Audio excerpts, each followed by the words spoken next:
The elevator died between floors with a sound like a tired sigh, the lights flickered once, and then everything went still.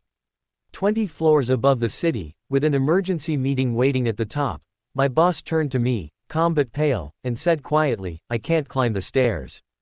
I looked at the dark stairwell, then at her heels, and made a decision that would change both our lives before the night was over. I had always been invisible at work, the kind of employee people noticed only when something went wrong. Carrying files, fixing printers, staying late, those were my strengths.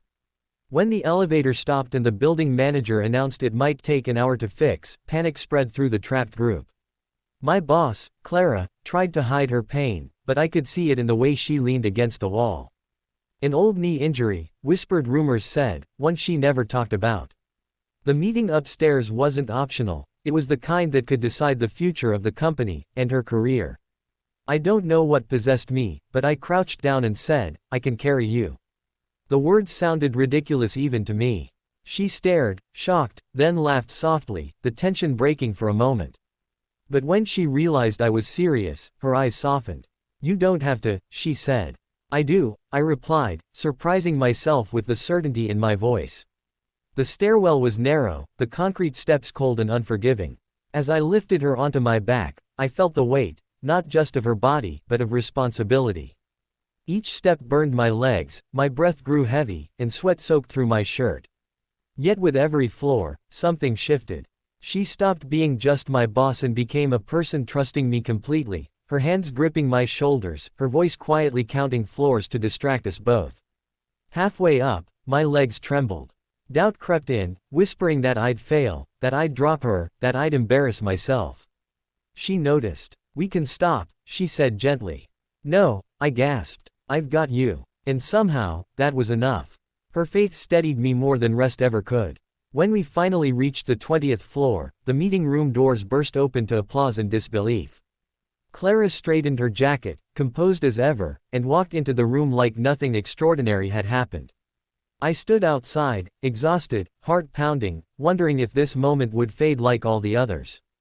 The meeting ended hours later. I was still there, tidying up, when she approached me. The office lights were dim now, the city glowing through the windows. She looked at me differently, no hierarchy, no distance. Just gratitude and something warmer. "You didn't just carry me upstairs," she said. "You reminded me that I don't have to carry everything alone." Then she smiled and asked, almost shyly, "Wanna have dinner with me?" That question echoed louder than any applause. Dinner wasn't about food, it was an invitation into her world, and maybe, she into mine. I agreed, unsure of where this road would lead but certain it mattered. That night, as we sat across from each other in a small restaurant, she told me about her injury, the pressure of leadership, the loneliness behind success. I told her about being overlooked, about dreams I'd buried under routine. We laughed, we listened, and for the first time, I felt truly seen. Weeks passed, and the office dynamic shifted, not because of favoritism, but respect. Clara encouraged my ideas, challenged me, pushed me to step forward. Our dinners became conversations about growth, fear, and courage. We learned to balance professionalism with honesty, ambition with compassion. The real challenge came when rumors spread. Whispers questioned our integrity, our motives. It hurt, and for a moment, I considered stepping back, returning to invisibility. But Clara stood firm. "We face this together," she said. "Just like the stairs, and together, we proved ourselves through transparency and results." In the end, the story wasn't about carrying someone up 20 floors or a dinner invitation that followed. It was about choosing to act when it matters, about strength born from empathy, and about how one selfless decision can lift more than just a person.